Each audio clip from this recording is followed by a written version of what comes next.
Isang malakas na winter storm ang naranasan sa northeastern United States araw ng Sabado, January 6. Dala nito ang matinding buhos ng snow, nagyiyelong ulan at malakas na hangin. Sa kabuuan, halos 40 milyong tao ang nasa ilalim ng winter alerts.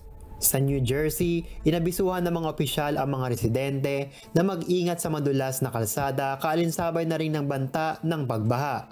Hinikayat din ng publikong iwasan munang magbiyahe. Based on the latest reports, we are predicting a potential 6 to 10 inches of snow in the northwestern portion of the state. Don't go out unless you need to go out. Stay off the roads. Nasa 3 inches ng snow ang naiulat sa bahagi ng northeastern Pennsylvania at northwestern New Jersey gabi ng Sabado, January 6. Sa katabing estado naman, naglagay na ng asin sa mga kalsada ang New York City Sanitation upang maiwasan ang madulas na daan maging ang pagkabuo ng yelo.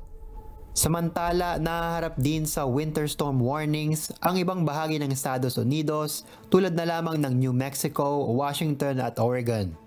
Miguel Rey de Leon, UNTV News and Rescue, New Jersey, USA. Diyos ang aming sandigan, serbisyo publiko ang aming pinahahalagahan.